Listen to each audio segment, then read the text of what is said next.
Hi, my name is Sage, and this week, I wanted to make some brownies. So that's what we're gonna do, yay! It's my mom's homemade recipe, and it's also gonna be homemade icing too. And both the brownie and icing recipe is gonna be in the description below as well. But first, I'm gonna need to preheat the oven to 350. Next, I get a big stainless steel bowl, and I get 1 cup of basil or butter. I call it basil. And I really pack it in there because I want like the full cup, because these are gonna be very rich brownies. And speaking of rich, I'm gonna get some brown sugar, and I'm gonna get 2 cups of this. Some of it pops out on the side for the first cup, so I just kind of eyeball it, you know?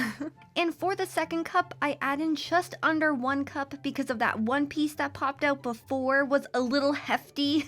But next, I move on to adding the cocoa. And I add in not 1, not 2, not 3, but 4 heaping tablespoons of it. Also, this is the brand that I use, not sponsored. And after that, I mix everything up, and I don't like to use the mixer because I don't like the sound. And also, cocoa just in general, it's really puffy, so it just kind of puffs up and it gets everywhere. So I think it's just easier to use a spoon if you're baking with cocoa, and eventually it'll turn really, really dark, and that is fantastic. That means everything's all mixed up. And at this point, it should feel pretty grainy too because of all the brown sugar, which is a good thing. After that, I get 1 teaspoon of vanilla and throw it in there, and I don't know what it is with me inspecting the vanilla measurements so thoroughly, but this video isn't slowed down, I'm just crazy. Next, I get 1 cup of flour and throw that in there as well.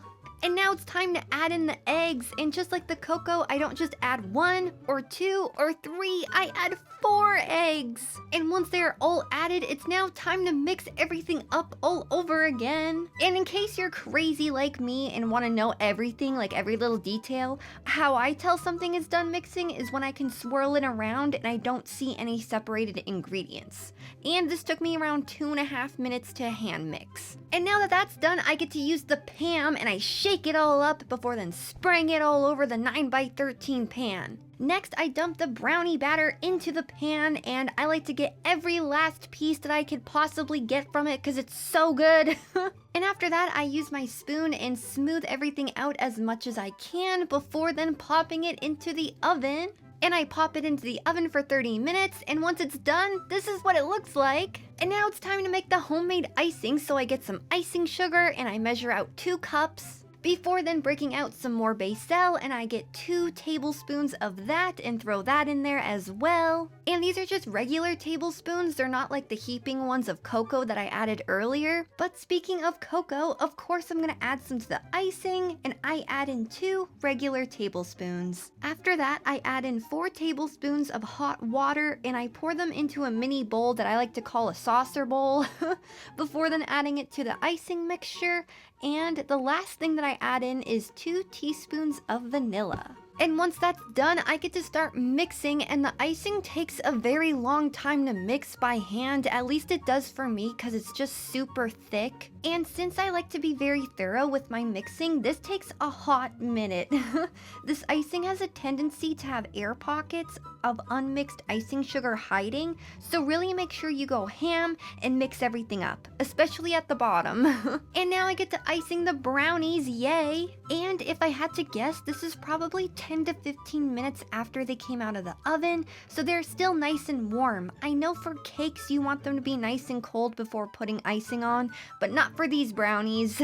Once the icing is on and I flatten it out to the best of my ability, I then pop it into the fridge to get cool for around an hour. Next, I turn on the hot water and run a knife under it so I can start cutting some squares. And I can never get them even, so I do what I like to call various sizes. Sometimes you want a little, sometimes you want a lot. Who am I to judge your brownie hunger? And that's how I made my mom's recipe for homemade brownies and icing. And if you use this recipe, let me know what you think. These brownies are super rich, so I can only eat like 1 or 2 at a time. Would I like to eat the whole entire batch at once? Absolutely. Could I? No. But I would like to say thank you so much for watching. I really appreciate it. And now, here are the glamour shots.